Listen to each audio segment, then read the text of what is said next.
नमस्कार साथियों, आप सभी का आपके अपने YouTube channel historical of Rajasthan XYZ में स्वागत है। आज की जो अपनी वीडियो होने वाली दोस्तों, इंडिया हिस्ट्री से संबंधित जितने भी पिछले एग्जाम में जो क्वेश्चन पूछे गए उन क्वेश्चनों के बारे में अपन लगातार इस सीरीज में चर्चा कर रहे हैं। और आज की वीडियो नंबर अपने 14वें नंबर की वीडियो, ठीक है। तो 5 या 10 मिनट की वीडियो होगी, वीडियो को पूरी देखना आपके लिए बहुत ही हेल्पफुल रहेगी दोस्तों। तो वीडियो स्टार्ट करते हैं और देखते हैं दोस्तों, आज का सबसे पहला क्वेश्चन अपने सामने आ गया है। हस्तक्षेप नीति का अर्थ क्या होता है? तो हस्तक्षेप नीति की बात करें दोस्तों, इसका अर्थ क्या होता है? यहाँ पे थोड़ा सा इसको देख लीजिए जूम करके। यहाँ पे पूछा हस्तक्षेप नीति का अर्थ है, ठीक है। तो इसका अर्थ होता है कुछ प्रतिबंधों का हट जाना, हस्तक्षेप नीति का अर्थ होता है, ठीक है। इसके बारे में थोड़ा सा नीचे डिस्क्रिप्शन दे रखा है। हस्तक्षेप नीति का अर्थ कुछ प्रतिबंधों का हट जाना है। एडम स्मिथ एक प्रकृतिवादी द्वारा मतलब कि रोको मत जाने दो, ये कुछ मतलब कि एक श्लोक दिया था, रोको मत जाने दो। ये किसके द्वारा दिया गया दोस्तों? एडम स्मिथ के द्वारा। जिसका अर्थ क्या होता है दोस्तों? किसी के बीच में हस्तक्षेप नहीं करना चाहिए, मतलब कि जो कर रहा है उसको करने दो, रोको मत, उसको जाने दो, ठीक है। नेक्स्ट देखिए, चंद्रगुप्त मौर्य के बाद में मौर्य सिंहासन पर बैठने वाला निम्नलिखित में से कौन है? तो चंद्रगुप्त मौर्य के बाद में मौर्य सिंहासन पे कौन बैठा था? तो ये बैठा था दोस्तों बिंदुसार, ठीक है, बिंदुसार। नेक्स्ट देखिए, पुस्तक कथा सरित सागर किसने लिखी थी? तो यहाँ पे दोस्तों एक पुस्तक है जिसका नाम क्या दोस्तों? कथा सरित सागर। कथा सरित सागर जो पुस्तक है किसके द्वारा लिखी गई? ये लिखी गई सोमदेव के द्वारा, ठीक है। कथा सरित सागर पुस्तक किसके द्वारा लिखी गई? सोमदेव के द्वारा। निम्नलिखित में से किस मुगल सुल्तान ने सती प्रथा को रोकने का प्रयास किया था? तो इनमें से ऐसा कौन सा मुगल सुल्तान है जिसने दोस्तों सती प्रथा को रोकने का प्रयास किया था? तो वो सुल्तान हो जाएगा मोहम्मद बिन तुगलक, ठीक है। मोहम्मद बिन तुगलक ने दोस्तों मतलब सती प्रथा को रोकने का प्रयास किया था। इसके बारे में थोड़ा सा नीचे डिस्क्रिप्शन है। सती प्रथा को रोकने का प्रयास करने वाला दिल्ली का सल्तनत का सुल्तान मोहम्मद बिन तुगलक था, ठीक है। नेक्स्ट देखिए, निम्न में से किसने मनसबदारी व्यवस्था का सूत्रपात किया था दोस्तों? इनमें से ऐसा कौन सा है जो जिसने मतलब कि मनसबदारी व्यवस्था को प्रारंभ किया था या सूत्रपात किया था? तो वह है दोस्तों अकबर, ठीक है। अकबर के द्वारा मनसबदारी व्यवस्था को प्रारंभ किया गया। इसके बारे में थोड़ा नीचे देख लीजिए। मुगल प्रशासन व्यवस्था को पूर्णतः मनसबदारी प्रथा पर आधारित थी। दोस्तों मुगल जो प्रशासन व्यवस्था थी वो किसके आधारित थे? ये मनसबदारी प्रथा पर आधारित थे, ठीक है। और अकबर ने दोस्तों ये मनसबदारी प्रथा कब से प्रारंभ की दोस्तों? उनके शासनकाल के 11वें वर्ष से, ठीक है। उनका शासनकाल दोस्तों कब से है?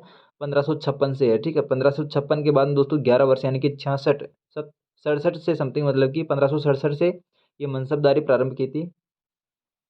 इसमें दोस्तों अपने सेनापति मंत्री वगैरह सभी को दोस्तों ये मनसबदारी देकर कार्य करवाया जाता था, ठीक है। मनसबदारी का कार्य प्रारंभ किसने किया था? ये किया था दोस्तों अकबर के द्वारा, ठीक है। और ये अकबर के द्वारा मनसबदारी का जो मतलब कि कार्य प्रारंभ किया था, ये किसके आधार पर किया था? तो ये मंगोल नेता चंगेज खान की जो दशमलव प्रणाली थी उसके आधार पर दोस्तों ये मनसबदारी प्रणाली प्रारंभ की गई, ठीक है। नेक्स्ट देखिए, भारतीय विश्वविद्यालय अधिनियम किसने पारित किया था? तो भारतीय विश्वविद्यालय अधिनियम किसने पारित किया था? तो इसके बारे में आपको बता देता हूँ दोस्तों, किसने पारित किया था? लॉर्ड कर्जन के द्वारा, ठीक है। इसके बारे में थोड़ा सा नीचे डिस्क्रिप्शन है। भारतीय विश्वविद्यालय अधिनियम लॉर्ड कर्जन के द्वारा दोस्तों, लॉर्ड कर्जन का जो शासनकाल है दोस्तों, लॉर्ड कर्जन का शासनकाल 1899 से लेकर 1905 तक का है, ठीक है। और इनके कार्यकाल में दोस्तों ये मतलब कि भारतीय विश्वविद्यालय अधिनियम पारित किया गया। वर्ष 1902 में सर थॉमस रेले की अध्यक्षता में विश्वविद्यालय आयोग को गठित किया गया, ठीक है। विश्वविद्यालय जो आयोग है दोस्तों, इसका गठन कब किया गया? 1902 में, सर थॉमस रेले की अध्यक्षता में, ठीक है। और वर्ष 1904 में दोस्तों भारतीय विश्वविद्यालय अधिनियम पारित किया गया। 1902 में दोस्तों मतलब कि एक अधिनियम मतलब कि आयोग गठित किया गया भारतीय विश्वविद्यालय मतलब कि अधिनियम पारित करने के लिए। और 1904 में इसको पारित कर दिया गया, ठीक है। और इसके किसके शासनकाल में दोस्तों? लॉर्ड कर्जन के शासनकाल में।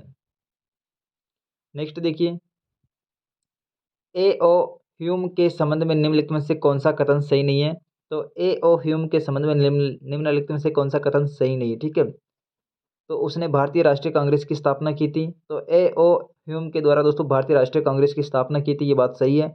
उसने कांग्रेस के वार्षिक सत्रों को 2 बार अध्यक्षता की थी दोस्तों।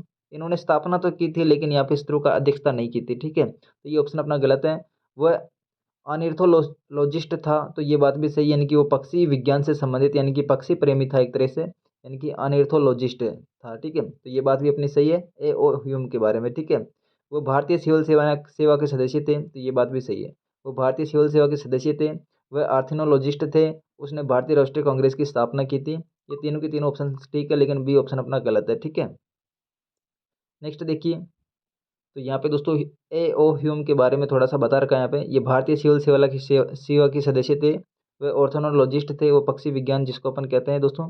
और ये भारतीय राष्ट्रीय कांग्रेस की स्थापना करने वाले थे, लेकिन उन्होंने दोस्तों वार्षिक सत्रों की कभी भी अध्यक्षता नहीं की थी, ठीक है। केवल वो संस्थापक थे।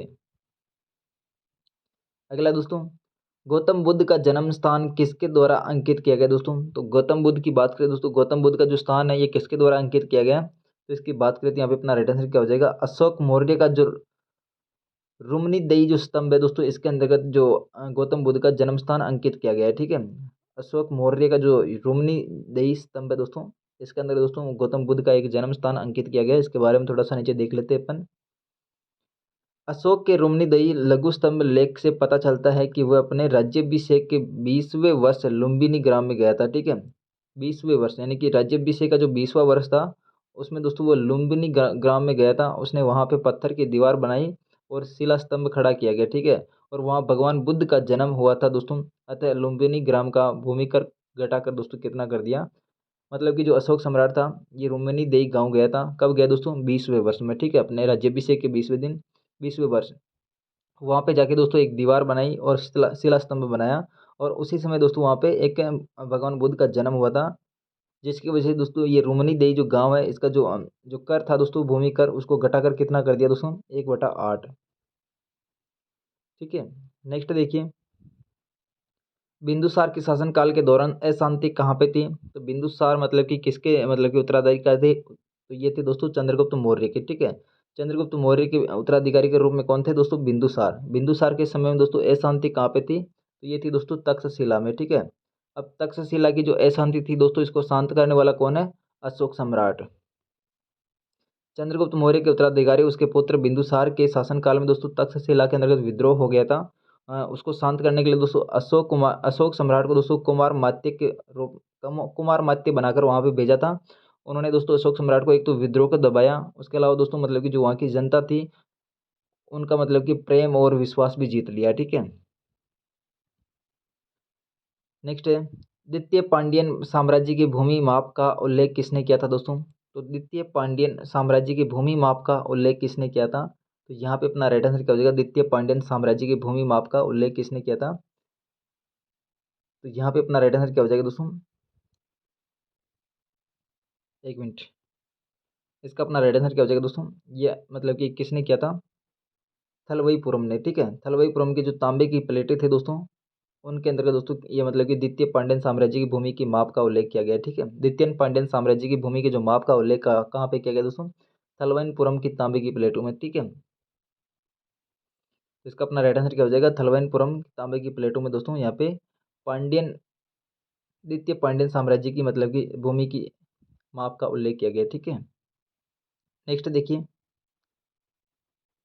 ब्राह्मणों पर जजिया कर लगाने वाला दिल्ली का सुल्तान कौन था दोस्तों? तो ब्राह्मणों पे जो जजिया कर लगाने वाला दोस्तों दिल्ली का सुल्तान कौन था? तो वो था दोस्तों फिरोज फिरोज तुगलक, ठीक है। इसके बारे में थोड़ा सा नीचे देख लीजिए।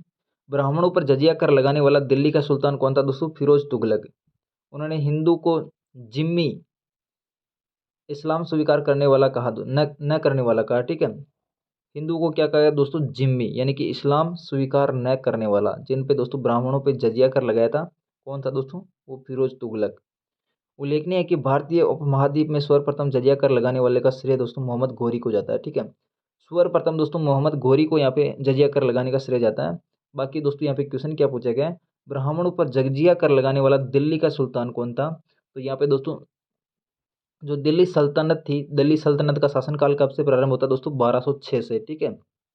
1206 से लेकर 1526 तक ये दिल्ली सल्तनत का शासनकाल है। उसके बाद में दोस्तों मुगल शासनकाल आता है 1526 से लेकर आगे अपन ये मतलब कि क्रांति तक, ठीक है।